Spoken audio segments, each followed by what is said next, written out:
Subversion is the term, if you look in a dictionary or criminal code to that matter, usually is explained as a part of activity to destroy things like religion, government, system, political, economical system of a country. And usually it's linked to espionage and such romantic things as blowing up bridges, sidetracking trains, cloak and dagger activity in Hollywood style. What I'm going to talk about now has absolutely nothing to do with the cliché of espionage or KGB activity of collecting information. So the greatest mistake or misconception, I think, is that whenever we are talking about KGB, for some strange reason, starting from Hollywood movie makers to professors of political science and quote-unquote experts on Soviet affairs, or Kremlinologists as they call themselves, they think that the most desirable thing for Andropov and the whole KGB is to steal blueprints of some supersonic jet, bring it back to Soviet Union and sell it to the Soviet military-industrial complex. It's only partly true. If we take the whole time, money, and manpower that the Soviet Union and KGB in particular spends outside of USSR border, we will discover, of course there are no official statistics unlike with CIA or FBI, that the espionage as such occupies only 10 to 15% of money, time, and manpower. 15% of the activity of KGB. The rest, 85%, is always subversion. And unlike a dictionary of English, Oxford Dictionary, subversion in Soviet terminology means always a destructive, aggressive activity aimed to destroy the country, nation, or geographical area of your enemy. So there's no romantics in there, absolutely. No blowing up bridges, no microfilms in Coca-Cola cans, nothing of that sort. No James Bond nonsense. It's most of this activity is overt, legitimate, and easily observable if you give yourself time and trouble to observe it. But according to the law and law enforcement systems of the Western civilization, it's not a crime. Exactly because of misconception, manipulation of terms. We think that subverter is a person who is going to blow up our beautiful bridges. No. Subverter is a student who comes for exchange, a diplomat, an actor, an artist, a journalist like myself was 10 years ago. Now, subversion is an activity which is a two-way traffic. You cannot subvert an enemy which doesn't want to be subverted.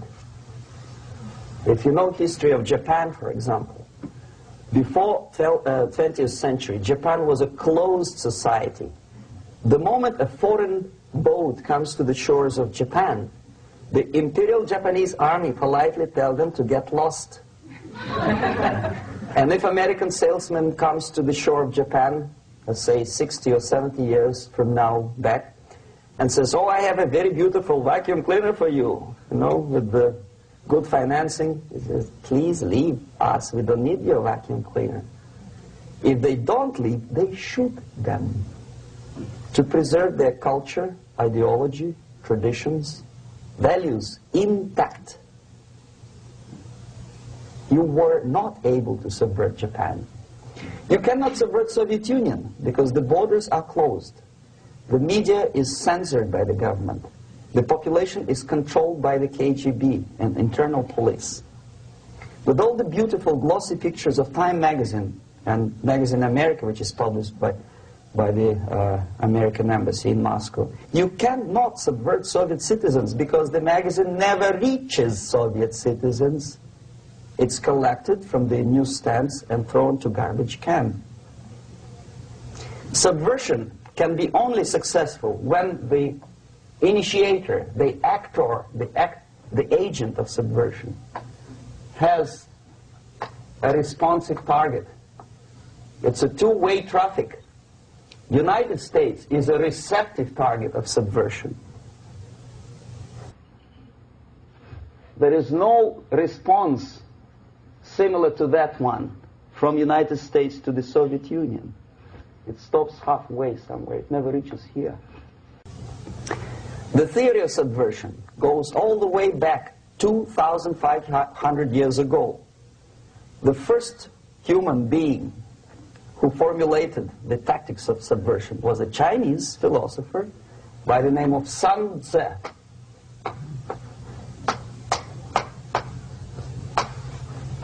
2,500 years BC. He was an advisor for several imperial courts in ancient China. And he said, after long meditation, that to implement state policy in a warlike manner, it's the most counterproductive, barbaric, and inefficient to fight on a battlefield. You know that war is continuation of state policy, right? So if you want successfully to implement your state policy, and you start fighting, this is the most idiotic way to do it. The highest art of warfare is not to fight at all, but to subvert anything of value in the country of your enemy, until such time that the perception of reality of your enemy is screwed up to such an extent that he does not perceive you as an enemy, and that your system, your civilization, and your ambitions look to your enemy as an alternative, if not desirable, then at least feasible. Better red than dead. That's the ultimate purpose, the final stage of subversion, after which you can simply take your enemy without a single shot being fired, if the subversion is successful. This is basically what subversion is. As you see, not a single mentioning of blowing up bridges. Of course, Sun Tzu didn't know about blowing up bridges. Maybe there were not that many bridges at that time. But the basics of subversion is being taught to every student of KGB school in USSR and to officers of military academies. I'm not sure if the same author is included in the list of reading for American officers, to say nothing about ordinary students of political science. I had difficulty to find the translation of Sun Tzu in the library of a university in Toronto and later on here in Los Angeles. But it's a book which is not available. It is forced to every student in USSR. Every student who is taught to be dealing further in his future career with foreigners. What subversion is? Basically, it consists of 4 periods, time-wise. If we start from here and go this way, time, right? This is the beginning point. The first stage of subversion is the process which is called, basically, demoralization. It says for itself what it is.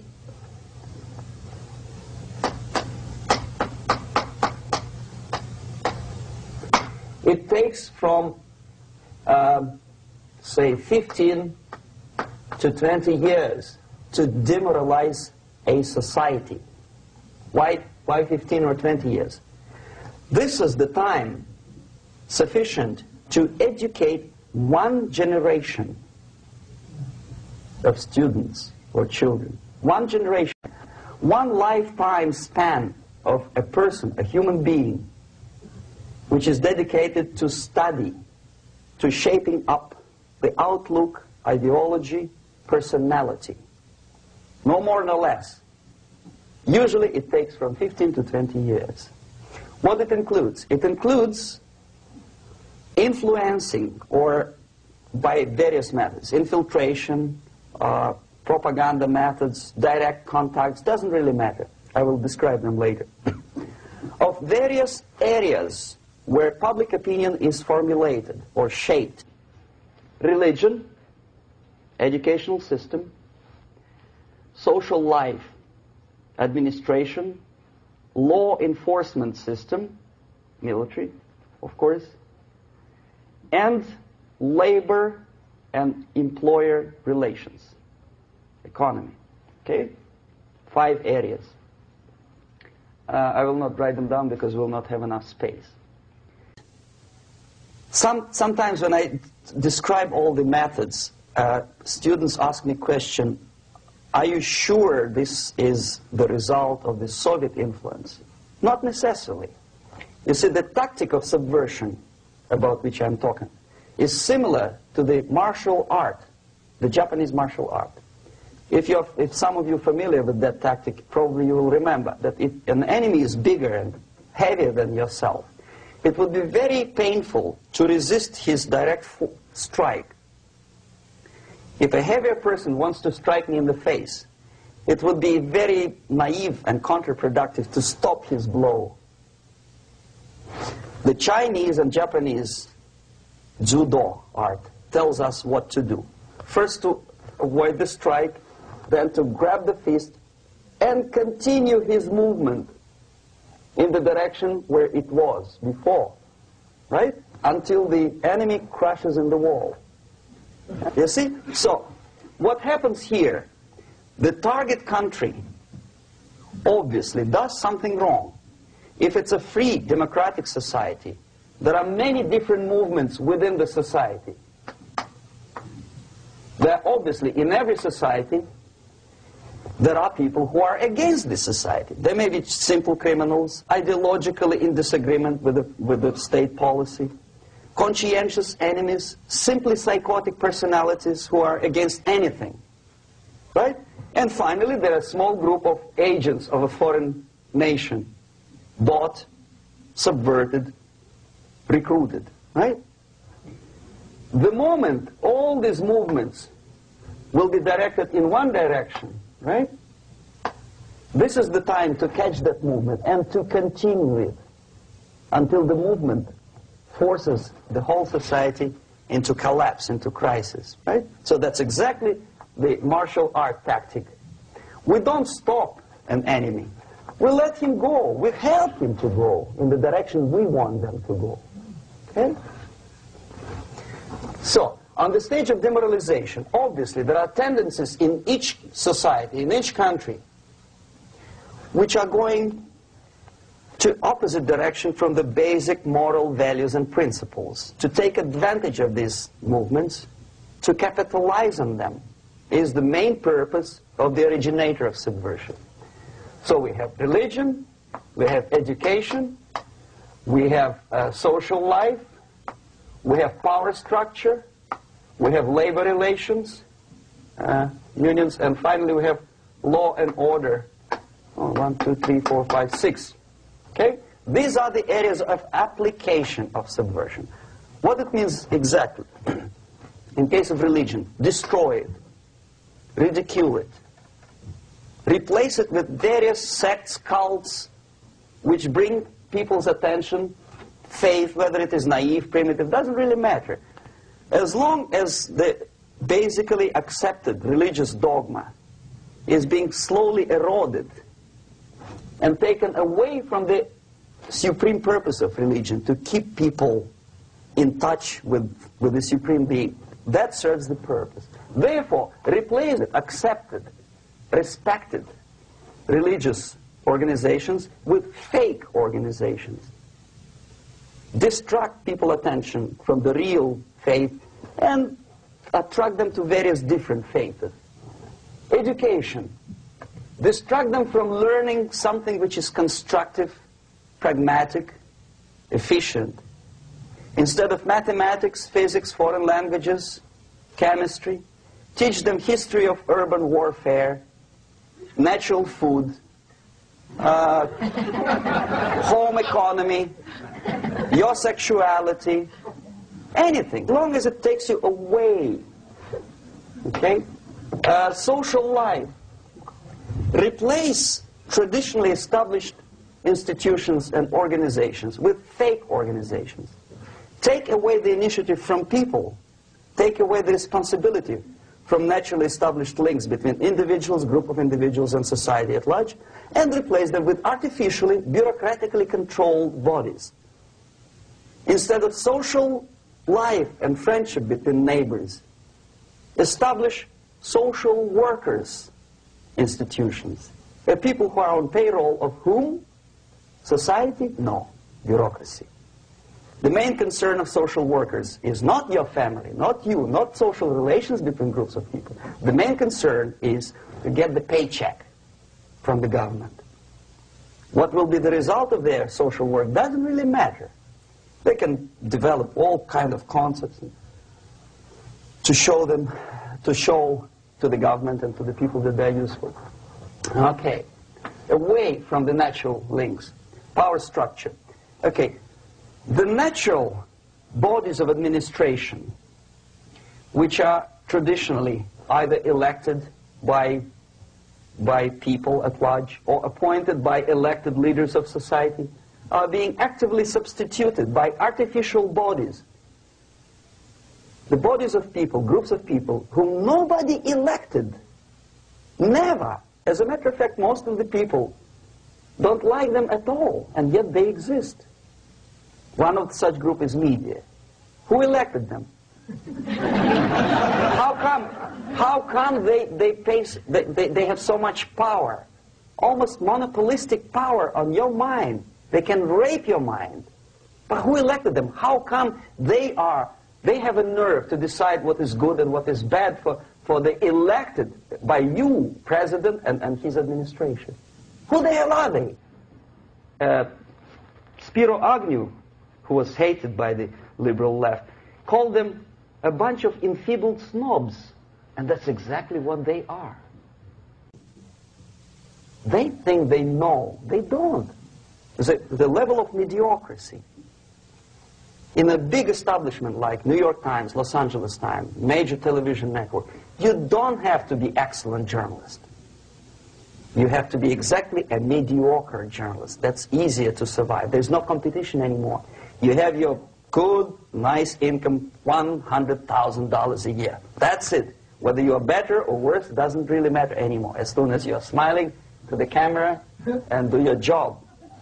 That's it. No more competition.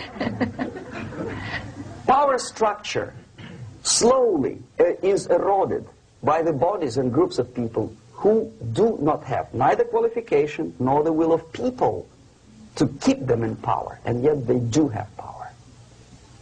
Okay. Together with that, there is another process. Law enforcement, law and order organization and structure is being eroded.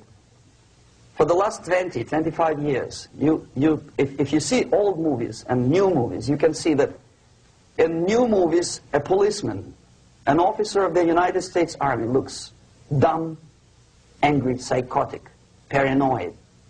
A criminal looks nice, kind of, well, he smokes hash and shoots the whatever drug, but basically he's a nice human being. He's creative.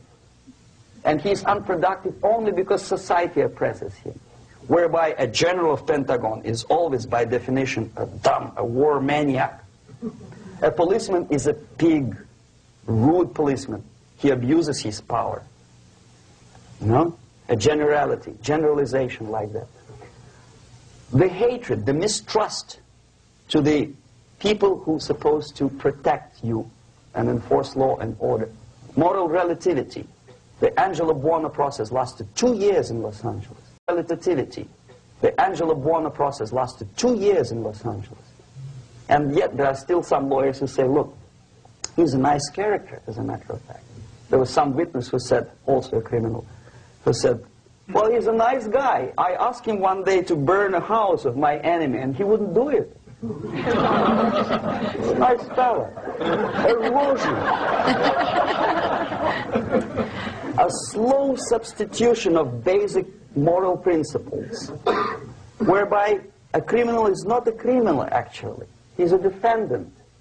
Even if his guilt is proven, there is still a doubt to kill or not to kill, to be or not to be. Thou shalt not kill, yes, but this line may not necessarily be applicable to a murderer. Thou shalt not murder, that should be the presumption, not that thou shalt not kill. Okay, labor relations. At this stage, within 15 to 20 years, we destroy the traditionally established links of bargaining between employer and employee. The classical Marxist-Leninist theory of natural exchange of goods. Person A has 5 sacks of grain and person B has 5 pairs of shoes.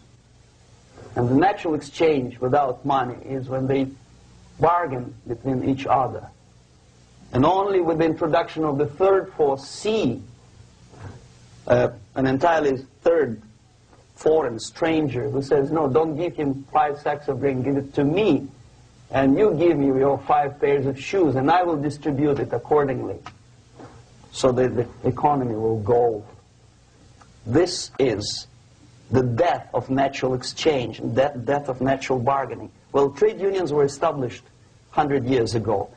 The objective was to improve working conditions and to protect the rights of workers from those employers who were abusing their right because they had more money. Objectively, at that time, initially, the trade union movement did work. What we see now is that the bargaining process is no longer resulting in the compromise, which is leading objectively to betterment of working conditions and increase of salary. What we see is that after each prolonged strike, the workers lose. Even if they have 10% increase of their salaries, they cannot catch up due to inflation and due to missed time. More than that, millions of people suffer from that strike because economy now is interdependent. It's intertwined like one body. If previously steel workers, say 100 years ago, could strike and nobody would suffer, now it's impossible anymore. If a garbage collector strikes today, the rest of the multi-million city is stinking. I mean, there's no more service. In Quebec, for example, we had the electricians who were on strike in the middle of winter. You can freeze your bottom, and they still were on strike. Did they catch up with the salary? No, they lost. Who benefited? The leaders of trade unions. What is the motivation for strike? Improving of a workers' condition? No, obviously it's not. Then what is it? Ideology. To prove to these capitalists. And the obedient horde of workers, like sheep, follow these people. And they cannot disobey. Why? Because if they do, you know what happens to them. Pickets, murders, shooting truck drivers by picketers. In Montreal, for example, I saw with my own eyes when I was correspondent of CBC International, Canadian Broadcasting Corporation, when the workers of aircraft factory destroyed computers and the equipment in the factory. And the administration employed strike breakers. Their cars were turned upside down and burned. Their houses were burned. Their kids were intimidated. And some victims were there. Of that you can be sure. Why? To improve conditions of workers? No. Ideology. Okay, so this is what happens basically. It may or may not happen without the help of the Soviet Union. But the natural tendencies are being greatly taken advantage of and capitalized by the Soviet propaganda systems. How? Whenever trade union strikes, we have influx of propaganda, mass media, ideological dissemination. The workers' right, and we repeat it like parrots. Yes, workers' right. Whose rights? Workers? No. The only freedom of worker to sell his labor according to his own desire and will is taken away from him. By whom? By trade union boss. Unlimited power is given. Responsibility. I want to sell my labor not for $2.50 an hour, but for $2. I don't have right. My freedom is denied to me.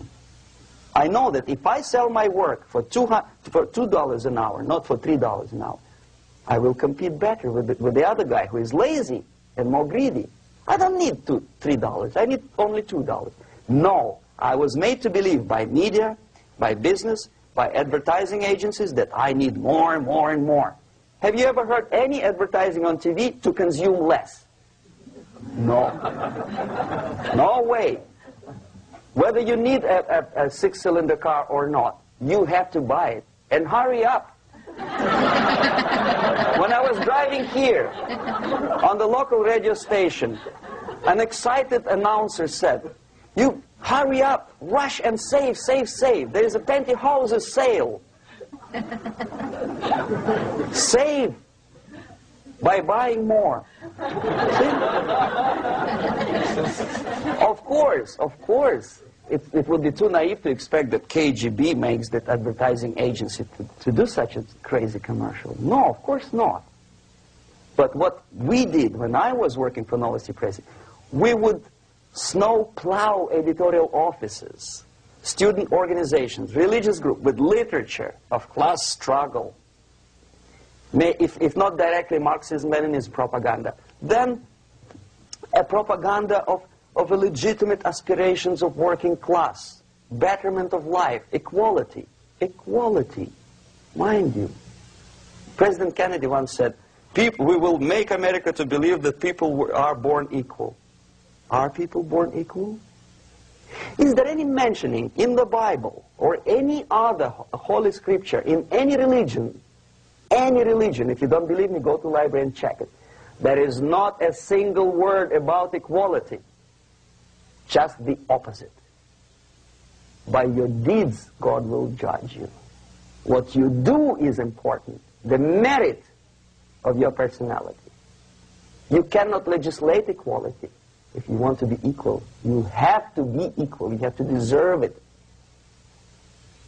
And yet we build our society on the principle of equality. We say people are equal. We know it is false. It's a lie. Some people are tall and stupid. Others are short, bold, and clever.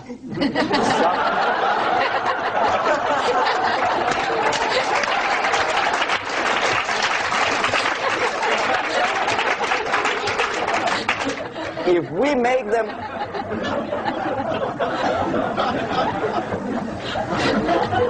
make them equal by force, if we put the principle of equality in the basis of our socio-political structure, it's the same thing as building a house on sand. Sooner or later it will collapse, and that's exactly what happens. And we, as Soviet propaganda makers, are trying to push you in the direction which you go yourself. Equality, yes, equality. People are equal. Land of equal opportunities. Is it true or not? Think about it. Equal opportunities. Should there be equal opportunities? For me and for a lazy bastard who comes here from some other country and immediately registers as a welfare recipient benefits? I never received a single dollar. No, sorry, I did receive once. But I never applied for welfare. For the 13 years, I took any job. Security guard, journalist, taxi driver, anything.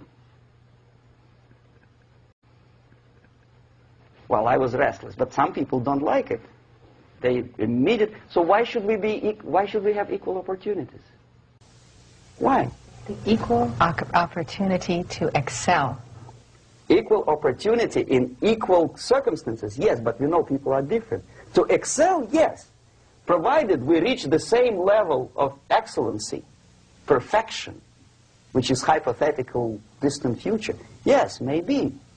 But we know perfectly well that even with the best intentions, people could not be equal. Why should we have equality in the, say, legal system? Myself, I'm considering myself a law-abiding citizen, and a person who comes here to rob and shoot, say, the United States administration under Carter imported thousands of Cuban criminals. They were non-criminals, yet they were accepted. Do you think it's fair if myself and my wife from Philippines, who work like a, excuse me, horse as a lab technician in a hospital, should have the same rights as a criminal from Cuba? Why? And yet we repeat as parrots, equality, equality, equality. And the Soviet propaganda system helps us to believe that equality is something which is desirable. Democracy, as it was established by fathers of this country, of this system in the last century, is not equality. It's the system where different people, unequal people, have a chance to survive and help each other in constant competition, in constant perfection, not inequality, which is superimposed from a godfather or a nice person in Washington, D.C. And the absolute equality exists in Soviet Union, quote-unquote equality. Everybody is equal in dirt, except some people are more equal than the others in Politburo.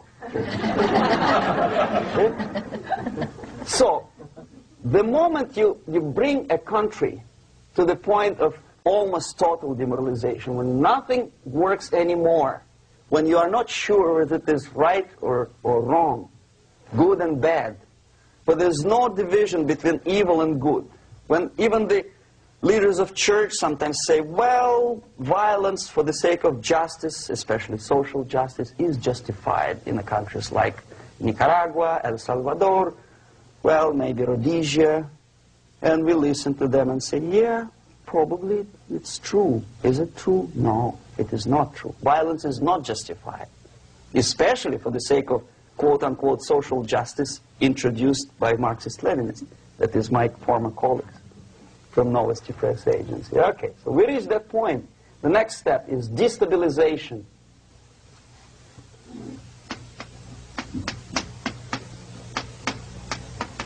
Again, this word says for itself what it is. To destabilize all the relations, all the accepted institutions and organizations in a country of your enemy. How you do it? You don't have to send a battalion of KGB agents to blow up bridges. No. You let them do it themselves.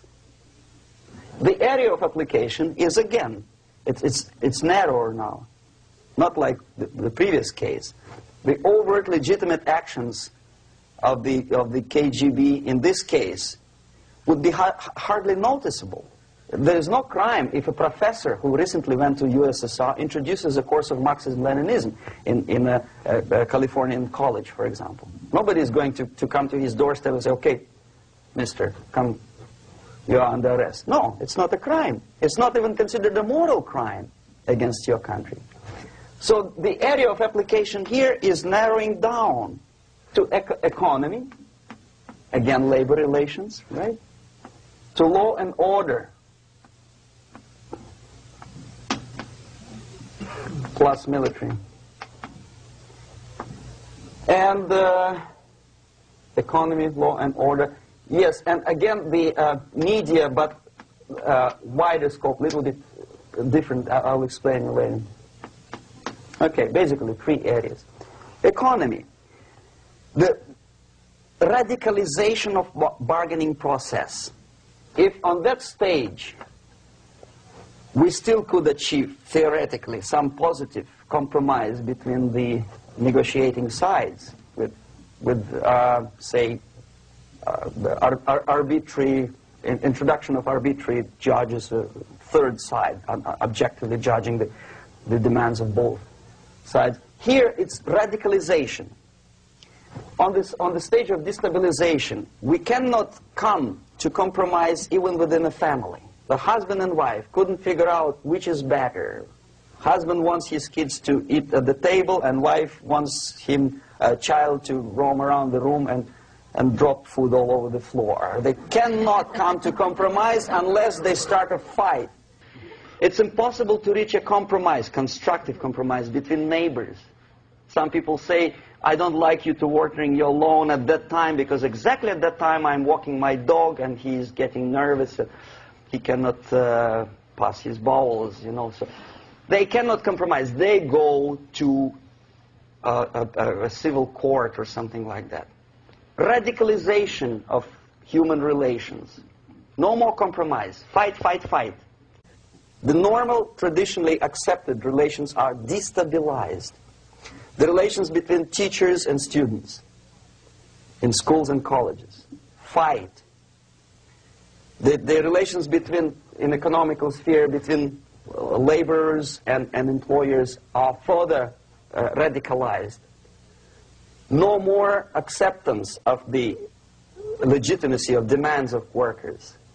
Unlike Japanese, with the theory Z, if you ever heard about it, where the workers are involved in the decision-making process, therefore they don't have moral incentive to fight their bosses. In the United States, it's just the opposite. The harder is the fight, the better. The more heroic they look. When the Greyhound network was on strike recently, the correspondents of local TV networks all over the United States were approaching these strikers, and they say, oh yes, we are doing something nice. They look like heroes, and they were proud. There was some family, the husband was a bus driver. Now they decided in a protest against the bosses to camp somewhere in the forest. And they were presented to the audience as a heroic, nice people. You see? The violent clashes between passengers, picketers, and the strikers are presented as something normal. 10, 15, 20 years ago, we would be angry, say, why so much hatred? Today we are not. We say, well, it's commonplace. Radicalization, militarization sometimes. As I explained on that stage, I took a step a little bit further. Shooting people. Okay, law and order now also is pushed into the area where previously people settled their differences peacefully and legitimately. Now we are getting with this court cases in the smallest irrelevant cases. We cannot solve our problems anymore. The society at large becomes more and more antagonistic between individuals, between groups of individuals, and the society at large. The media puts himself in the opposition to the society in general, at large. Separate, alienated. Okay? On that stage, you remember I was talking a couple of hours ago about the sleepers. That's when the students from, say, United States, if they are trained in Lumumba University, or developing nations, that's the students I was dealing with, are being sent back from the Soviet Union here. Or if they were already in the United States, in the country, which is an object of subversion, they spring to action. The sleepers go up. They slept for 15 to 20 years. Now they become leaders of groups, preachers, I don't know, public figures. Prominently they actively include themselves in a political process. All of a sudden we see a homosexual. 15 years ago he did his dirty job and nobody cared. Now he makes it a political issue. A political issue. He demands recognition, respect, human rights, and he rallies a large group of people. And there are violent clashes between him and police, his group and ordinary people, no matter what. It's black against white, yellows against green, doesn't matter where the division line goes. As long as this group come into antagonistic clash, sometimes militantly, sometimes with firearms, that is destabilization process. The sleepers, many of whom are simply KGB agents, become leaders of the process of destabilization. Doesn't mean that Comrade Andropov sends Comrade Ivanov to the United States. The person who takes care is already here. He is a respected citizen of the United States. Sometimes he gets money from various foundations for his legitimate struggle for, I don't know, human rights, women's rights, kid lib, prison lib, whatever. There are sympathetic Americans who donate their money to him. This stabilization process usually leads directly to the process of crisis.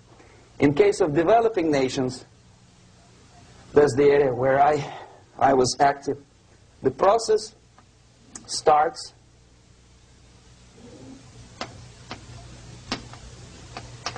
when the legitimate bodies of power, the social structure collapse. It cannot function anymore. So instead, we have artificial's body injected into society, such as non-elected committees. You remember I was talking about them here.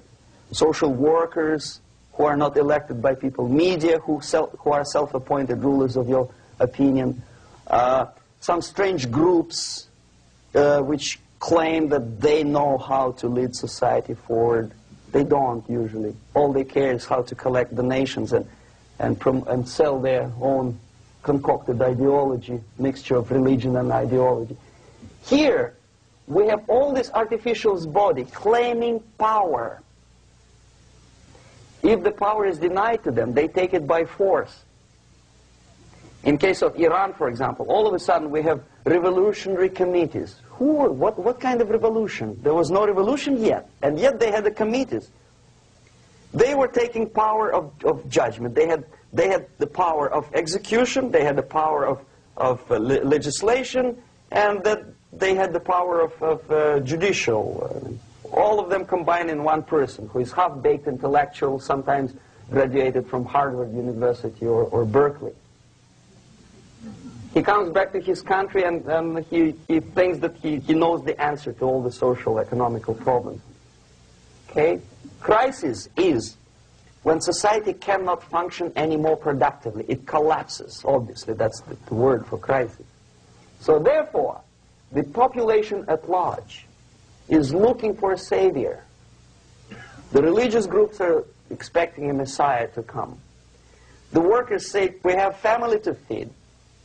Let's have a strong government, maybe socialist government, centralized. When somebody put the employers on their place and let us work. We are sick and tired of going to strike and missing overtime and all that stuff. We need some strong man, strong government, a leader, a savior is needed.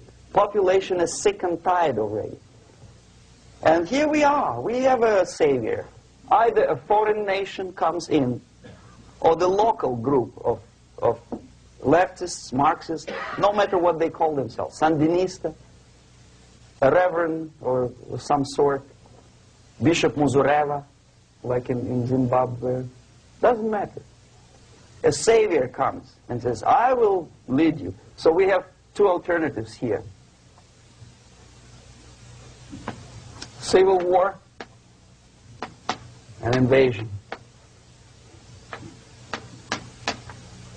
Okay? See how it goes? Civil war, we know what it is. Lebanon is the best example. The civil war, which was artificially implanted in Lebanon by injection of force of PLO, Palestinian Liberation Organization. Invasion we have in many other countries like Afghanistan, name any East European country, it was invaded by the Soviet army. But the result is the same. The next stage is normalization.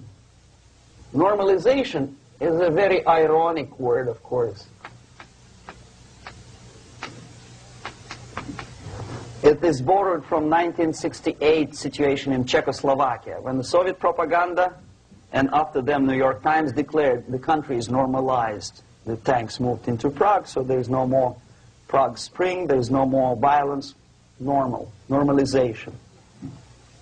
At that stage, the self-appointed rulers of the society don't need any revolution anymore. They don't need any radicalism anymore. So this is the reverse from destabilization. Basically, it is stabilizing the country by force. So all the sleepers and activists and social workers and liberals and homosexuals and professors and Marxists and Leninists are being eliminated physically sometimes. They've done their job already. Okay? They are not needed anymore.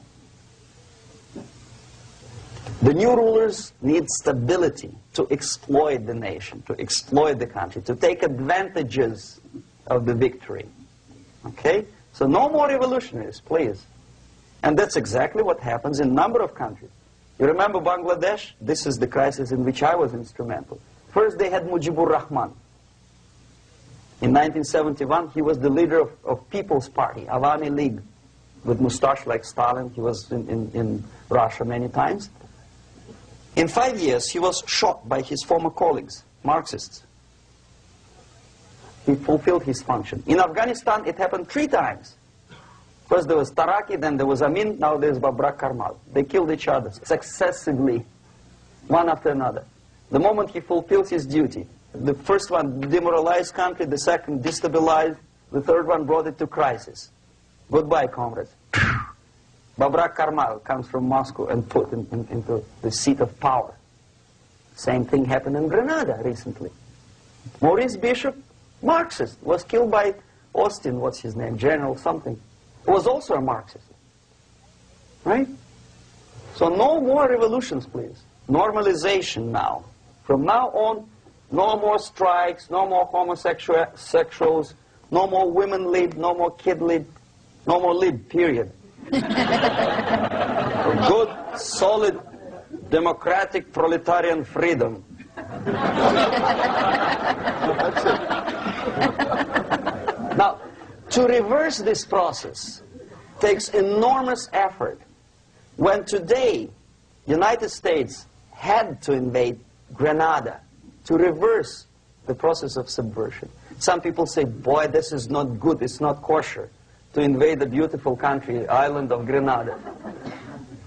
Well, why didn't you stop the process here, when Grenada was just approached by leftists? Why not to prevent Maurice Bishop to come in power in the first place? Did Grenadians want him? Very questionable. They didn't know who was Maurice Bishop in the first place. He came to power by coup d'etat himself. Okay? No, we let the situation develop further and further and further until the crisis and normalization very soon.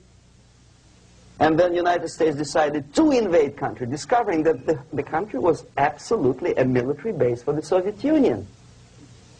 Of course it's a drastic measure. Of course it's a pity that Marine Corps had to lose, what, 17 lives. Very bad. Why not to stop the process before it comes to crisis? Oh no, intellectuals will not let you. It's interference into domestic affairs. They're very careful not to let American administration to interfere in domestic affairs of Latin American countries.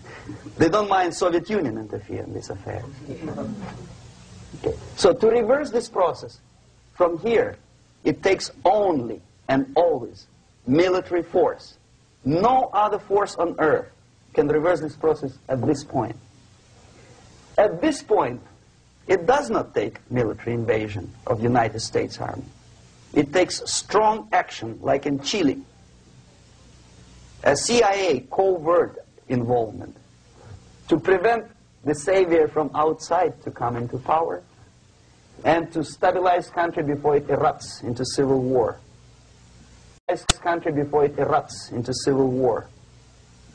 Okay? Support the right-wing conservative forces. By money, by crooks or love, doesn't matter. Stabilize the country. Don't let the crisis develop into civil war or invasion. Oh no, your liberals will say it's against the law. The Congress will not appropriate money for covert actions of CIA. Why not? Should we wait till the normalization come and Soviet tanks land in Los Angeles airport? Now, at that point, at the point of destabilization, also the process could be reversed. Again, easily than this. No CIA involvement at this point. You know what it takes here? Restriction of some liberties for small groups which are self-declared enemies of the society. As simple as that. Oh no, the media and liberals will tell you this is against the American Constitution. How can we by force deny the civil rights to criminals, for example. It's not good. Okay? So we allow them to. Okay, if you allow the criminals to have civil rights, go on and bring the country to the crisis. This is a bloodless way to do. Curb the rights. I mean, not to put them in prison. No, I'm not talking about putting all the gays from San Francisco in the concentration camp. Do not allow them to take political force. Do not elect them to the seats of power, whether it is municipality level, state level, or federal level. It has to be beaten in the heads of American voters that a person like that in the seats of power is an enemy. Do not be afraid of this word. It is an enemy. If he is not an enemy here, he will be here. Later on, he will be shot, of course. But at this point, he is an enemy. Okay? You are doing great service by denying him a right to capitalize on his own crazy ideas and become a powerful man, a man who uses the seat of power. Restriction of certain freedoms and permissiveness at that point would prevent sliding into crisis and probably will return the process of destabilization. To curb unlimited power, monopolistic power of trade unions, here, at that point, would save economy from collapsing. To introduce a law to stop private companies of raping public opinion's mind in the direction of consumerism. No company must have a right to force you into buying more unless you want it. There must be a law. You want to advertise your car? Okay. But not a single mentioning of buying it now and saving money. It must be against the law to force people to consume more. Self-restraint. Previously, before this process started, the self-restraint was a business of church, religion. Because our preachers, the fathers of church, would tell us, material values are good, but it's not the prime function of human being. Because you have to live with something. Obviously, the design for our life is not to consume more deodorants. There must be something greater. If such a complicated instrument as human body was created, obviously there must be some higher purpose for that. And it's very easy to avoid destabilization by denying the greedy companies one little freedom, one little liberty, forcing you into turning yourself into processors of unwanted products and goods. They turn you into machines, like the worm who there's inlet and outlet. So, and how long an average appliance lasts these days? Less than a year. Why? Where's workmanship? Well, we want you to buy more. Okay. Destabilization process could be easily overcome if, as I say, the society, by its own will or after persuasion by the leaders, will come to the idea of self-restraint. It's so hard we want to consume more, but you have to. Unless you will come to this stage, when, as we say in Russia, if Sahara Desert ever becomes a communist state, there will be shortage of sand. So you have to curb your... You have to curb your expectations at this point before it's too late. But no, we don't want to do it. Demoralization process. Again, it's the easiest thing to reverse. First of all, by restricting import of propaganda. The easiest thing to do. Unlimited, unrestrained import of Soviet literature, Soviet journalists. Giving Soviet propaganda and ideological agitators equal time on American TV network. It has to be stopped. And it's easy. They won't be offended, mind you. As a matter of fact, they will respect America more. But when my former colleague Vladimir Posner appears on Nightline, and Ted Koppel asks him, well, Vladimir, what do you think about this? And what can he think? He is an instrument of propaganda. He thinks what Comrade Andropov tells him to think. He's just a nice, articulate mouthpiece of the Soviet subversion system. And Ted Koppel makes you believe that my friend Vladimir Posner thinks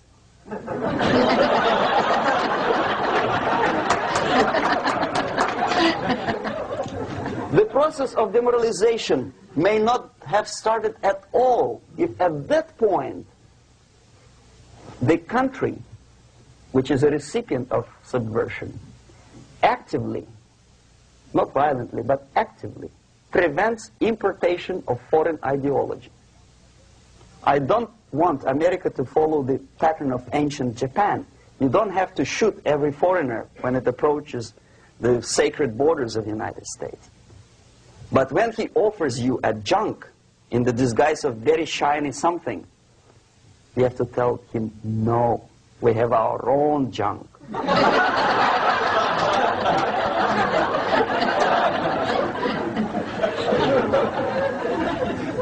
If at that point the society is strong, brave, and conscientious enough to stop importation of ideas which are foreign,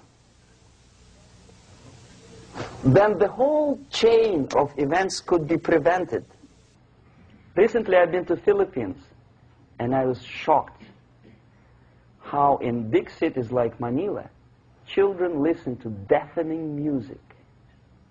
A melodious nation with long traditions of good, nice ethnic music, introduced by Spanish long time ago, maybe 2 centuries, 3 centuries ago, I don't remember how.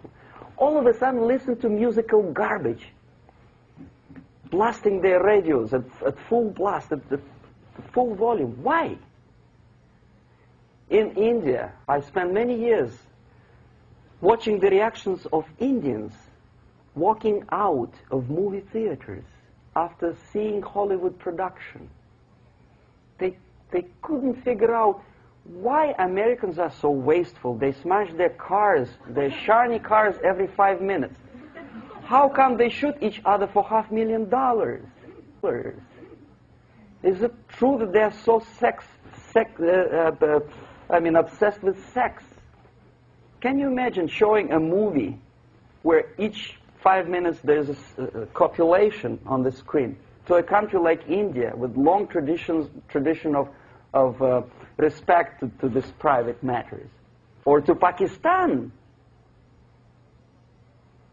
And United States expect these people to respect you? No way. Oh yes, they will see the movie, they'll pay 5 rupees to see that garbage, but they walk out and will tell their kids, don't respect Americans, don't be like Americans. See? So, the process of demoralization could be stopped right here, both as an expert and as an import. And that takes one step, one very important thing to do. You don't have to expel all the KGB agents from Washington, D.C. The most difficult and at the same time the simplest answer to the subversion is to start it here and even before, by bringing back the society to religion, something that you cannot touch and eat and put on yourself, but something that rules society and makes it move and preserve it. A Soviet scientist, Shafarevich, who has nothing to do with religion, he is a computer scientist, did a very intensive research on the history of socialist countries. He calls socialist or communist any country with a centralized economy and a pyramidal style of power structure. And he discovered, actually he didn't discover it, he just brought to attention of his readers, that civilizations like Mohenjo-Daro in the river Indus area, like Egypt, like Maya, Incas, like Babylonian culture, collapsed and disappeared from the surface of Earth The moment they lost religion, as simple as that, they disintegrated. Nobody remembers about them anymore. Well, distantly. So, the ideas are moving society and keeping mankind as a society of human beings, intelligent, moral agents of God. The facts, the truth, the exact knowledge may not. All the sophisticated technology and computers will not prevent society from disintegrating and eventually dying out. Have you ever met a person who would sacrifice his life, freedom, for the truth like that? This is truth. I never met a person who said, this is truth and I'm ready to shoot me. To defend the truth. Right? But millions sacrifice their life, freedom, comfort, everything for things like God. Like Jesus Christ. It's an honor. Some martyrs in the Soviet concentration camp died. And they died in peace. Unlike those who shouted, "Long live Stalin," knowing perfectly well that he may not live long. Something which is not material moves society and helps it to survive. And the other way around. The moment we turn into 2 by 2 is 4 and make it a guiding principle of our life, our existence, we die. Even though this is true, and this we cannot prove. We only can feel and have faith in it. So the answer to ideological subversion, strangely enough, is very simple. You don't have to shoot people, you don't have to aim missiles and Pershings and cruise missiles at Andropov's headquarters. You simply have to have faith and prevent subversion. In other words, not to be a victim of subversion. Don't try to be a person who in judo is trying to smash your enemy and being caught by your hand. Don't strike like that. Strike with the power of your spirit and moral superiority. If you don't have that power, it's high time to develop it. And that's the only answer. That's it. Thank you.